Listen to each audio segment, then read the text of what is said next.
offers from LCS, which I didn't want to take because they were bottom teams. I want to make a team where I think we can actually achieve something in LCS. I don't want to be in the bottom. I don't want to go to LCS, lose every time, and just feel sad about it because it's very depressing to lose, right? I want to get there, have a team where I think, okay, we can actually do something useful here. And then once, like now we've practiced for a while, we get a lot of time to practice before the LCS starts, and then maybe we can come in with boom. Maybe we can come and then boom from Wicked. Welcome back to Summer Promotion Tournament. It is all tied up at 1 game apiece between the Giants and the Copenhagen Wolves. The third bout of the day is about to kick off. It was on our slate, and we'll have to see whether or not Giants can return to Game 1 form. Do you think they can? Well, possibly. I think the picks and bans will kind of dictate a lot of this now. I agree with Crepo. If they now go to just the Game 1 picks and bans, go Twisted Fate, Lulu, Lissandra off the table, Cadril just kind of gets forced onto an awkward position here where he doesn't really have a quintessential champion for himself. So, we obviously have the side selection swap up. Back to Game 1. Will Giants do the same again? So, first time around, they banned out the TF, the Lissandra, the Lulu, as we've mentioned already. I think Lissandra has to be banned. I don't think you can give Cadril that. It is by far his most impressive champion to watch because he just seems to be relevant at all stages of the game. Yeah, and I think it's actually not too bad giving over the Poppy either. It's a comfortable champion for Wicked, but that's not what's been carrying the games. It has been the way that Wolves, or at least in the game that they won, were able to push towers down, and that's not going to happen this game. So we've either got Lissandra or Lulu available. Now, I'm not terribly opposed to the Sivir ban because of the impact that Pinoy can bring to games. You know, we've seen him hard carry. There was a phrase, get Pinoyed, was a thing for a while. And he has this, ability to impact. But it does mean the Lulu has now been let through for the first time in so many games for the Giants. And the Nidalee will be the final ban from the Copenhagen Wolves. It's been so long and you're still trying to force get Pinoyed through. It's a long time. It's been a while. I am Cologne 20, the one that he played at CLG, right? 13? 14. 14? Same one as expansion tournament. Yes, because we're 2016 now, yes. right? So it's about a year and a half ago. Still trying to force that through. If my math is possible. Well, first pick Lulu. That's a surprise for me.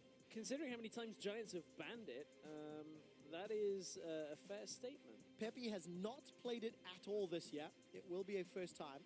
12 bans coming into today, plus 2 other games, makes 14. That's some fast maths for you. And a champion that has been banned in a couple of games so far, and that Gragas is going to get picked up. We didn't quite touch on the Nidalee being banned away, so there is that jungle presence once again being taken out.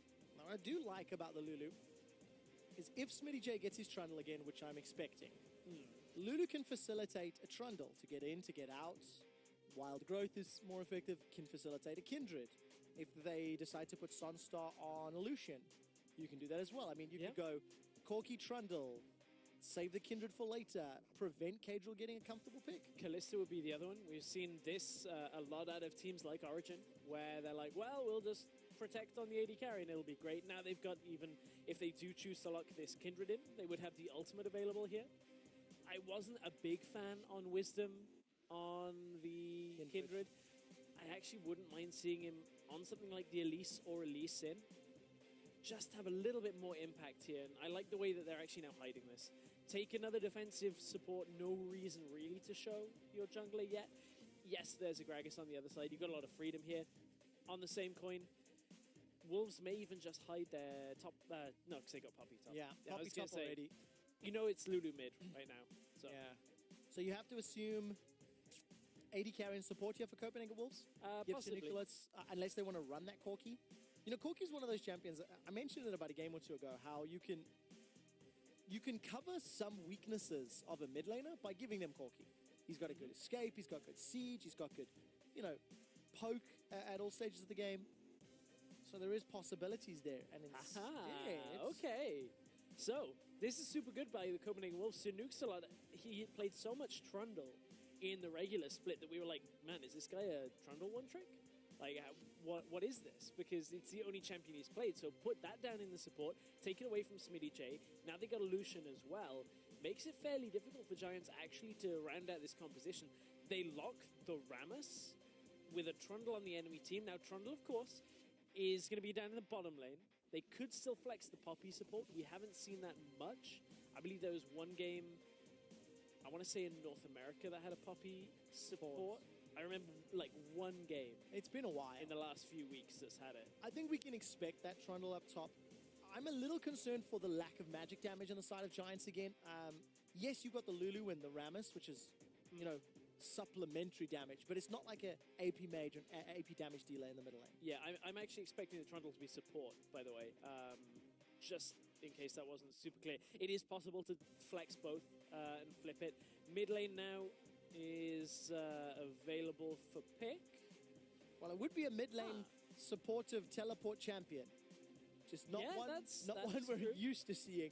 K-Roll taking a pick out of Ica's playbook in this game with the Morgana. Has not played Morgana in at least Challenger Series games. Obviously, did formerly play with Hustlin on Giants Underdoges. So there's a little bit of a history here. Well, that's the first time that we're going to see Smitty J on this Rammus. It's the first time that we're going to see Kadrill on the Morgana. For Giants, I think they've got a fairly well-rounded comp. They got pretty clear initiation tools that is helped out by teleports, by the wild growth, by the whimsy. On the side of Copenhagen Wolves, a little bit more of a team fight comp, I feel. Yeah, well, we're past the 20-second mark. That means we are locked down in where the champions are going. And as we kind of alluded to, Trundle in the bottom lane, Poppy up in the top. You mentioned team fight. There is a lot of team fight presence here. Do kind of expect Wicked to be able to, or at least for the early game, be looking at that side lane. But he is now against a Rammus. Has to try and hold that kind of tanky aggression out of a Rammus. And of course, for Giants, if once they get past 20 minutes, the Powerball TP engages onto, as long as Smitty J can get past any of the Morgana bindings or the barrels, there's only one target you want to be taunting. That's going to be Lucian. But then there's a Black Shield. Ooh, And good point. that kind of nullifies the single taunt target. presence. So now that makes the Rammus more difficult to work. There's a Trundle as well. This could have been, this could be a good composition from the Wolves to kind of deny that Rammus. Let's see how good Kadrill can predict those Black Shield targets. Guys, jump onto Twitter. Will Giants pick up the second victory of the series, or will it be the Copenhagen Wolves? Flags are lit, and the teams are loading up for Game 3 in this best of 5. We just caught a quick glimpse of Hustlin being soul-bound there. And we've had one lane swap game, one standard lanes. I want to see what's going to happen this time round. I want to see more standard lane. I just enjoy seeing standard lanes. I like seeing crisp lane swaps, but at the same time, not perfect lane swaps frustrate me a little bit. Binding. 30 seconds until minions spawn. This is Braum senses it, so they actually have the feeling this is happening. They've not spotted anybody elsewhere. Ward does There die. we go. So Ward killed. Advantage to Copenhagen Wolves. CS picked up by Pinoy. Game's over. But Glitzerlance rattles across the Copenhagen Wolves.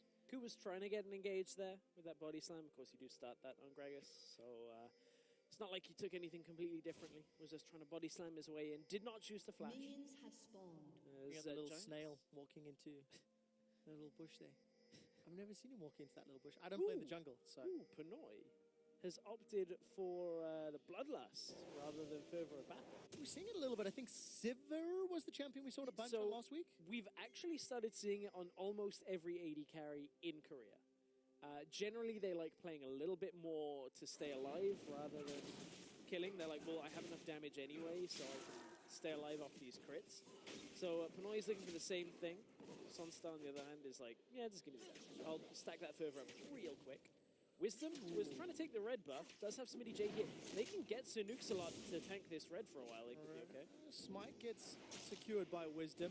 Nuxalat and Smitty going to keep trading back and forth. Lane swap has been initiated. Copenhagen Wolves have thrown their duo up top. And thanks to having a duo up top, they'll try and push the tower down. But that was a very interesting play. It actually allows then Wisdom and, to maybe get a 3 buff if he can clear quickly enough. But that bottom half of the map is going to have the support of Sunstar and Hustlin. The problem is they can't take the blue buff. The blue buff has already gone from the Wolves side of things. They have to now sacrifice the blue buff for the Giants side. Flash Chomp, what? Sir Nukes a lot. He got it, by the way. Well, we'll find out in the next 4.5 minutes. where Nuke-Salot, I if mean- he can avoid anybody, I then mean, yes. Wisdom's still level 1. Smitty J is still level 1. Yeah, good play then. So, I mean, that could have a ripple effect now. Smitty J and Wisdom still just one ability each. Smitty J's going to back himself away and be like, okay, I guess I'll go help him push it in. All right, let's see what this means for the tempo of the lane swap. Copenhagen Wolves are going to get onto the tower first with more members. Giants are going to get 2 red buffs. Yeah. Copenhagen Wolves are going to get 2 blue buffs. I'm sorry, I'm still getting over the fact we just sort of turned a flash chomp onto a big ball. And it works, and there was no punishment. Gotta get that CS. Well, I guess Copenhagen Wolves, he wanted to save his brethren by chomping him. Save his brethren. If anybody's gonna take you down, I'm gonna take you down, man. That's the way it goes. But it looks like these towers will be killed relatively evenly. Smitty's gonna be doing the armadillo headbutt with his power ball. His defensive ball curl, rather, is the term I'm looking for. We'll need one more wave. So in actual fact, Giants are just a little bit behind. You can already see Nuke-Salot and Pinoy making their way into lane. They're going to walk over that pretty standard ward. And this could be a problem because Giants have not taken the tower down yet. Nuke-Salot and Pinoy, they've denied the push. So one hit. yeah, Sunstar and Huston, they left too early. One auto, the difference. And Now it means Smitty's getting his recall cancelled. Oh, this is so bad for Smitty J. Like, he is struggling to get any kind of experience in this game. Wisdom's coming down. He's able to defend for a bit, but man, this is better out of the Copenhagen Wolves. Considering how Game 1 started, Games 2 and now the beginning of Game 3 have gone so much better. This could have a gigantic ripple effect. Nuke-Salot has no flash. He's used the exhaust. go. He's going to challenge over He's Cross. got it. Wisdom's in trouble. Ooh. Defensive flash away. Wisdom is forced to recall under the tower. And the piercing light. That's a double kill, first blood for Pinoy. If you've never seen Ardent Plays kill someone before, there it goes. Lucian with the highest power ability in the game. Ardent Plays with literally no damage. Just picked up a kill. And now the Copenhagen Wolves will answer the TP with a TP. Smitty J again has to back away. He's getting nothing in this game. Wolves are now pushing the bottom lane. This is going horrifically for the Giants. It is a 2,000 gold lead at 5 minutes. So Nuke-Salot flashed for a wolf earlier in the game. And now he's going to chase Wisdom and Smitty J. He's It's going to be a long replay. There we go. literally soloing the jungler and top laner of Giants at this stage. Oh man, so he stops Smitty J's recall twice, and then Wisdom tanks a little too much off the Krugs. Exhaust. Oh, look at this Ardent Plays. Wisdom disrespect. Yeah. Ooh. You had to expect that. Pinoy double kill. BF Sword and Cull at 6 minutes. Oh my word. Giants have to play so defensive for so long. Man, that's Painful. painful. It's like the equivalent of dying to a jam or tornado. That was, honestly, though, Sunstar was just like, yeah, I'll just, Wisdom was like, I'll just recall here. It's fine, I'm under my turret, right? Good play by Pinoy, knowing you can flash forward, dash into W and have the damage for it. Yeah. Would have been a lot used otherwise, but it was all good in the end. As you said, BF Sword Cull is stacking up now, and honestly, from here, the Copenhagen Wolves surely have enough control over this game to just... it's super early to say it. I was going to say, that's a bold statement, But honestly, Cotton. this is the kind of game that you look at, and you're like, okay, well, the game, if everything plays out as it should be done. But that's the big clause, isn't it? Right. As it should. As it should. And that's what, you know, when Crepo and Dex were talking about the last game and how the lane swap was messed up, they were like, well, this should be just losing the game off the lane swap. This should just be losing the game off the lane swap. But Is the theory. we've seen Copenhagen Wolves in this position before, kind of lose their lead, maybe make a wrong decision here or there. So there is still windows of opportunity for Giants, but this is a massive. Oh, yes. Before 10 minutes. We were tracking the CS differences between Pepe and Cadril. For both of the previous games at 10 minutes, Pepe was plus 15 at 15 minutes. It's at 10 minutes. It's currently even, so I want to see how the next few play out. Cadril, we're going to farm up with that tormented soil. Copenhagen was pushing very aggressively into the bottom lane. Sunstar and Hustler have to deal with a BF Sword Lucian. Yeah. That is you're going to lose every single trade. Not only that, but now you've got, like, it's a minor thing, but there's a Sightstone already on Nuxalot. So as soon as Sunstar and Hustlin recall to get the Sightstone on Hustlin, Nuxalot just goes into the enemy jungle, puts down 3 wards, walks away, and is like, great, well, we've got full vision of this. We can now take anything we want. So it's just this knock-on effect that is continuing to, or will continue to show for the Wolves. Peppy thought he could at least try and catch Cadril. He was low going over to blue, but Cadril took the very easy way out, back up Safe through route. the jungle, safe route, and kept himself alive. We've actually seen Peppy playing quite aggressively onto Cadril. Every now and again, we're just glimpsing Black Shield coming down from Cadril. Peppy's popping it with the Glitter Lance, continue to chase forward. Both mid laners opting into the Frost Fang. Tier 2 for now. I want to see where they go from there on out. And these are some of the few mid laners that actually can afford to do that. They still obviously benefit from the stats that Frostfang gives you, but also when you get the Frostqueen's claim, the Spooky Ghost is still fairly effective. Especially on a Morgana, you want to line up that binding very easily. So not too big of a surprise. We have seen Morganas in the past go other builds, like the Rod of Ages, you know, those tankier builds. But Cadril probably will get Zhonya's Hourglass as a following item, maybe second, third, probably third more than anything. Oh, look at this. Wisdom and Peppy not on the same page. Wisdom forced to tank that blue buff for a little while. Just a couple extra hits. Not the timing, maybe, that Peppy was anticipating. Copenhagen Wolves take their second tower before 10 minutes with no reply. 4,000 gold in the lead. That's 33% more than their opponents. But when saying that out loud, second tower before 10 minutes with a 3,500 gold lead normally would sound huge. Yeah. Keep in mind this is a lane swap. The difference that Giants haven't got the towers is the biggest factor about this, but 2 towers before 10 isn't actually that big a factor.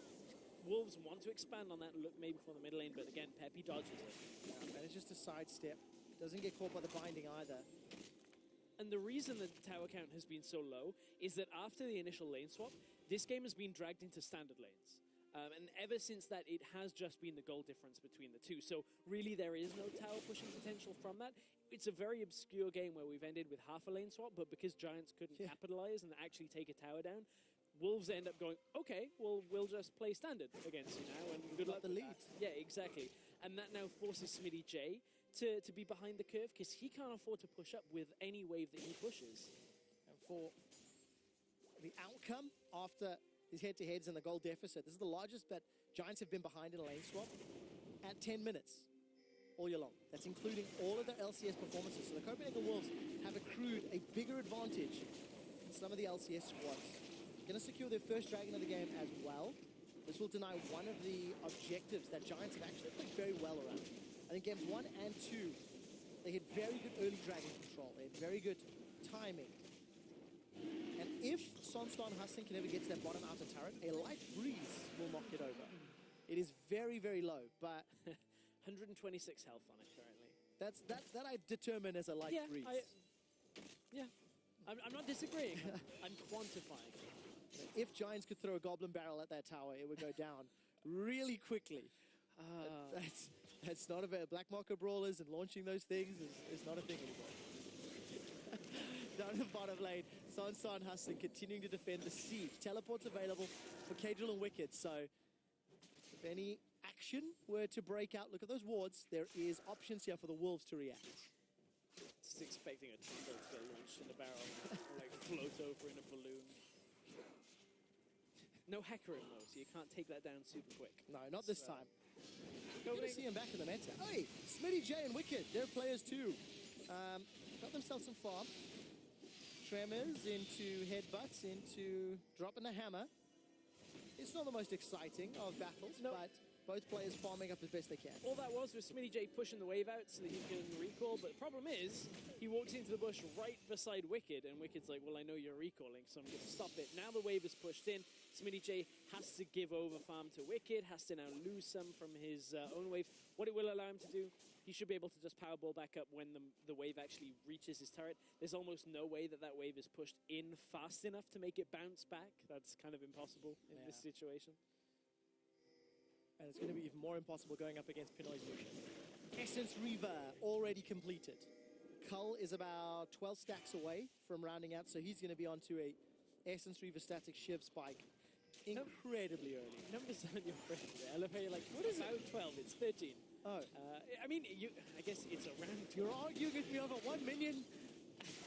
What I'm saying is, it's there on the screen. You can use it, my friend. Yeah, you're being technically correct is the Best best kind of kind of correct. There's the slight breeze. All right, so Pushed over top tower. there it was. First tower secured by Giants. Important to note that they've not given up their outer turrets in the middle lane. Important to note that Giants have slowed down the tempo. I think they picked up the Rift Herald a moment ago as well. Well, the thing is, neither team realistically, without a full commit, is going to be able to take down mid. You've got Morgana one side, Lulu the other. I mean, Morgana's going to be able to hold the wave a lot easier. Nukesalot takes a lot of damage, but it's just trading back and forth now. Nukesalot was just trying to get vision. He actually did secure a ward, but I think it's right on top of a pink and is getting cleared as we speak. So didn't actually get maintained vision there. No. But this time around, Wicked's got himself a big CS advantage. Plus 30, thanks to those lane swap shenanigans, thanks to being left alone for a prolonged period of time. 2-level advantage over Smitty J is very important. Yeah, Smitty J is now collecting a big wave bottom lane. Hits level 9 right as you say that, cast a curse. Always the case. But middle lane, we talked about a team committing here. There's the Frost Queens. Into the verdict, and it is a miss. The tower is being hammered on, though. Powerball can come from the side. The barrel's caught Peppy. Lamb's Respite will buy some time as the Fisher splits up the lane. Cagel gets taunted. Dark Shackles will not be enough to combine. The Soul Shackles, rather, as Hustlin is looking for a stun. So Nukesalot is caught out. Giants pinned together 2 kills, and now they are the ones sieging up the middle lane. Yeah, Cadril ended up dying in the middle of that fight. In came Smitty J on that Rammus to run himself in. And now Giants, with the commit after that fight, are able to take down that middle tower by the looks of it. Wicked wants to come in to defend. He really is thinking about it, but the fact that that keeper's verdict did not find anybody means that the Copenhagen Wolves are forced to run away. There's a replay of that team fight, a great respite to keep Peppy alive. And Cadwell didn't have his black shield available to keep himself alive for that fight. He had previously used it.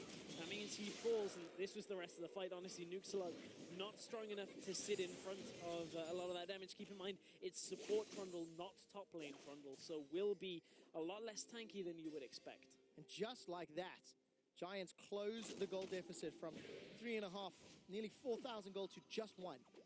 They even up the towers, and they've exposed middle, so this makes Cadril's life more difficult. He's now down 15 odd CS, thanks to dying, thanks to the team fight. But let's see how he reacts and how Copenhagen Wolves can put one back. Powerball will interrupt, or get interrupted by the body slam. Explosive cast will be available in just a few seconds. TP, though. Puncturing taunt gets put down onto Q, and Peppy, he's opted in. Wild Growth is available. The rest of the Wolves are trying to chase down. So Nukesalot, no flash available.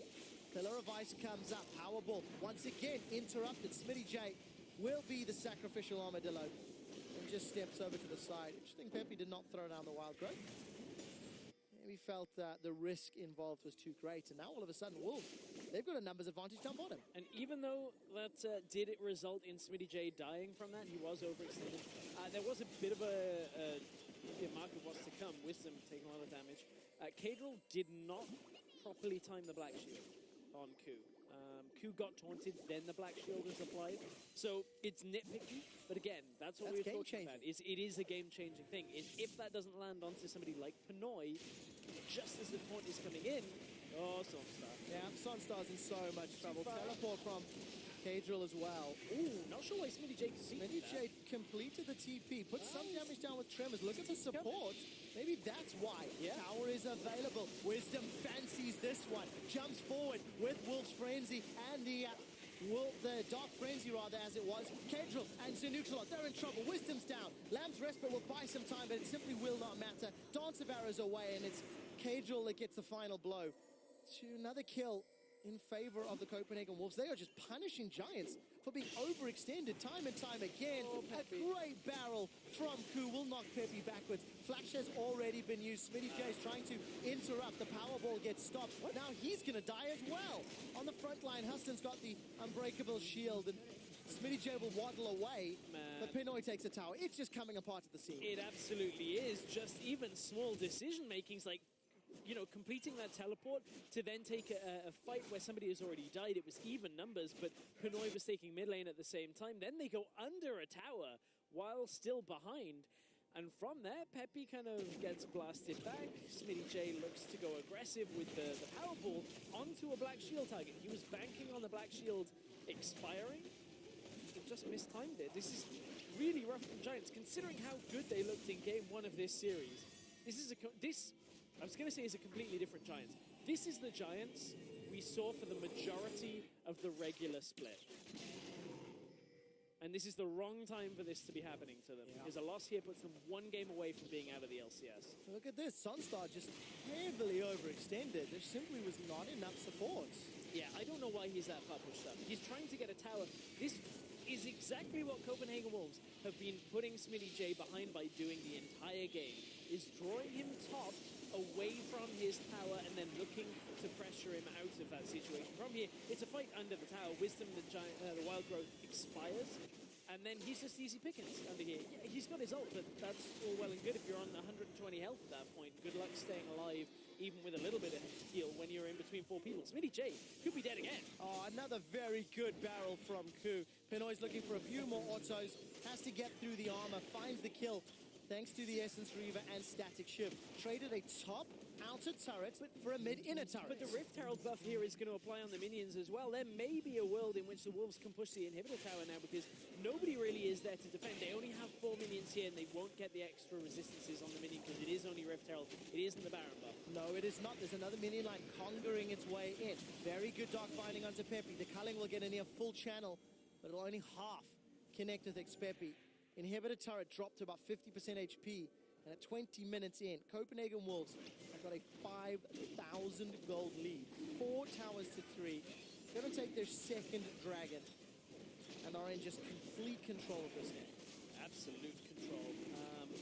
I mean, you know, we talked about it. Nice, like, don't worry, man, I got you. I got you. One more, I'll do it, don't worry. I got it, I just want the kill credit. We talked about how, from the way the lane swap played out for Giants, it should have been game for Wolves. It looked like Giants were coming back into the game with that mid lane fight. Keep in mind, they got a good fight mid, took a tower from it, looked to have closed the gold gap to only 1,000. I'd actually love to see the gold swings in this game, because it is going to be up and down. Still all in Copenhagen Wolves' favor, but it's going to be peaks and troughs all over the place. Thanks. Giants have kind of fought back, but... Thanks almost entirely to Smitty J and Sunstar. Yeah. 2 guys getting caught out that then resulted in a objective or a tower being taken down. But then Smitty J manages to get on top of Cadril without Black Shield available. They get killed, they translate it into mid. It's just a very scrappy game. Again?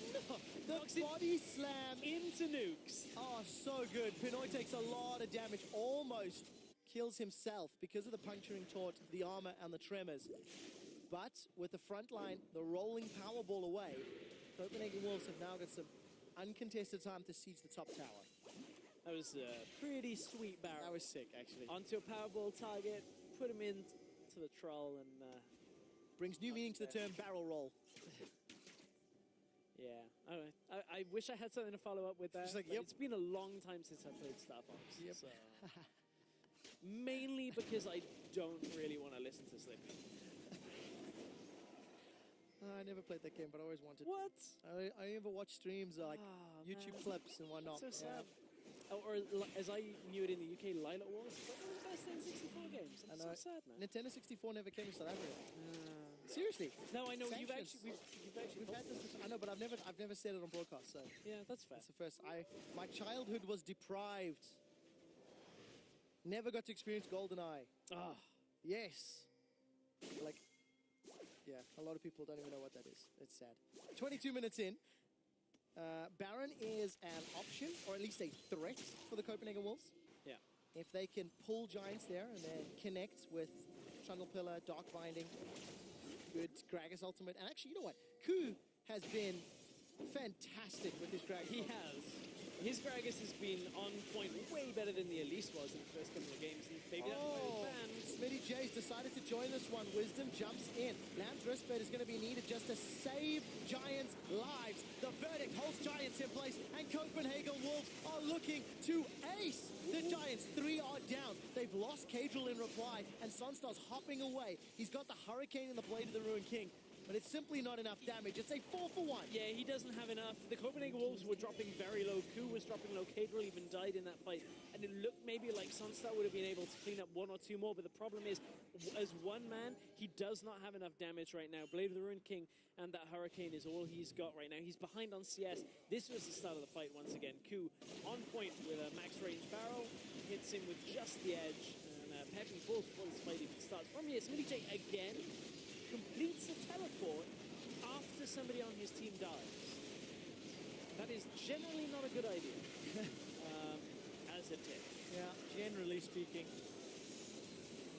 Sunstar does what he can, but he simply does not have a team around long enough to keep those attacks going. Ku backs away, Pinoy backs away. The actual targets that Sunstar would have been able to deal with just were like, well, okay, well, we've won this fight. No need for us to push forward. How on earth is Sunstar going to kill Ku, who's got a Randian's Omen already?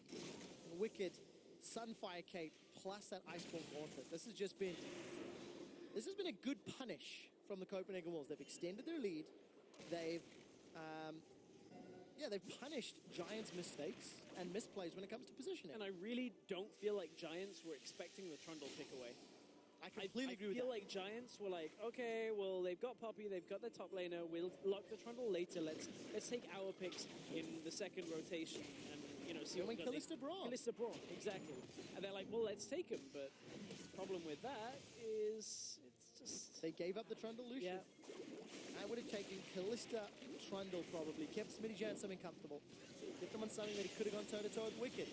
Barrel this time around. It knocks Hustling back, but Sunstar was pinned against the wall, so unable to get killed. Dark Binding onto Hustling on top of the Tormented Soul. Copenhagen Wolves take a tower, and they back away. That was the last outer turrets. Yeah, 9,000 gold lead right now, and again, hits onto one of those targets, at least drops them low enough that they have to back away.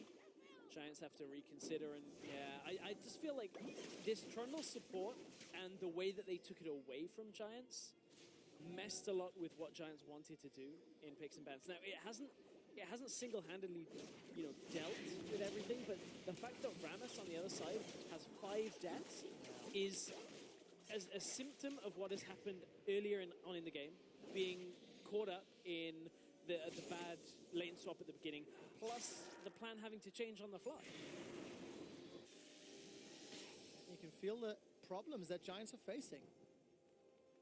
This is going to be a monumental task. Second game in a row that Giants are pleading with Copenhagen Wolves to either make a mistake or to play for the super, super late game. Because Sunstar's decided to go for a 3rd item QSS. Pinoy's also got that, but he's got an additional Infinity Edge. So, an entire item ahead. Plus 30 CS, 602. Copenhagen Wolves are going to get themselves an inhibitor turret uncontested, simply because they called Giants bluff and take this one down. Finally, Giants will move their way up. The tower actually does not fall, but the fight breaks out. Hustling gets a good glacial fissure. Pinoy's on the back line and completely safe with a defensive barrel, knocking Giants away. Wisdom forced to use the ultimate to stay alive as SmittyJ is trying to tremor the Wolves away. It will not matter. Pinoy can't take him down just yet. Defensive ball curl and that Thornmail's keeping him up, but the Wolves have got what they wanted. They've broken open the base. They will secure this inhibitor, and they can back away after just playing the zoning game. Well, Pinoy was trying not to greed for it, then does manage to take down the inhibitor. Giants are on the chase, but I think they're going to get denied too heavily here.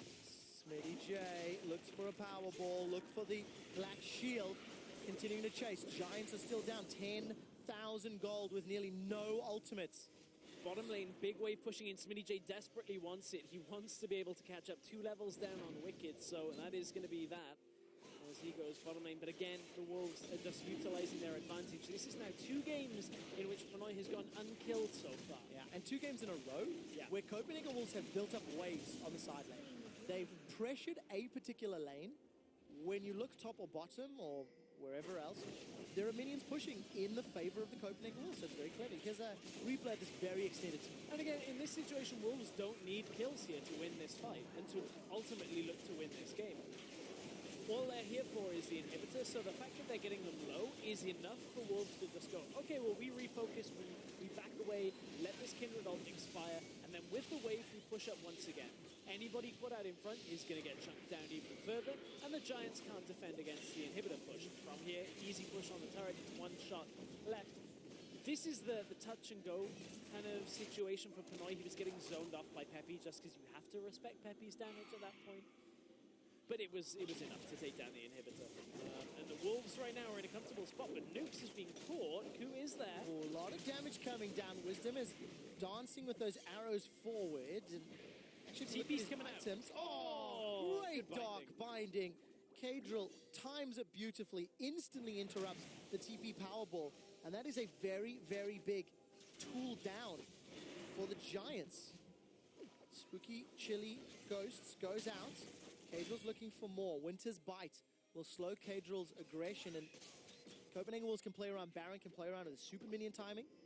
Sated Devourer just completed 10 or 11 minutes later in Game 2 this series. Yeah, really late. You know, we had questions, Kadril, with the Black Shields. Would he have them on time? He hasn't needed to. There's been so few occasions that the Rammus has been effective. It's preemptively used onto Pinoy, but that's actually not too bad there. You could see Smitty J turn back around. And look at that, buying time for Wicked to push. That's all this is for. Buying time for Wicked to split push. That is not a sentence I've said very often when talking about Copenhagen Wolves in the spring split of Challenger. No. And now in the promotion tournament. Well, they got the inhibitor turret down. Now they turn their attention to the Baron. Huston's going to check on this. So is Smitty J, but it's too late. This is pretty much gone here. This is done. It's the Baron going over. Yeah, simply too late. And I'm going to go all the way back to the beginning of the show. Okay. Where Paul said he reckons Copenhagen Wolves have an advantage, in his opinion, because of the growth that they've shown since they've made substitutions. And that play right there, where Copenhagen Wolves actively played with Giants time, split push to take a tower, and got Baron safely, I think shows their head is in the right place. Now we just need to see them do that consistently across multiple games, against multiple teams. I think it's fair to say there has been growth from the Wolves. I think it's fair to say the additions of Kadril and Ku have rejuvenated the lineup. The problem for me is in this specific game, this has been a lot more about, in the early game, Giants' mistakes. And Giants really showing us the other side of what they showed us in Game 1. This is so much more of what we have come to expect, unfortunately, from the Giants. Biggest goal deficit at 10 minutes. Yeah. And again, because of mistakes, as you so rightly point out. So it is, 6 of one, half a dozen of the other. But today's analogy day of the pro tournament. But very British as well. Yeah.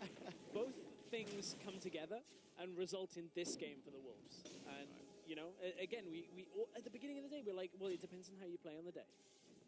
That's everything about this. And when Copenhagen Wolves played Huma, they went 2-0 up and then lost the next 3. So now the mental fortitude.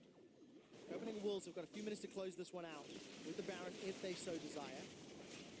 Baron empowered Siege minion down the bottom lane. Inhibitor's going down. That's a flash forward from Huston. Yes, he's managed to catch Pinoy, but for what cause? Body slam onto Wisdom. Wisdom throws out the Resper to buy some additional time. Super minions pour through the middle lane. 2, 3 members of Giants are down. Pepe's the next target.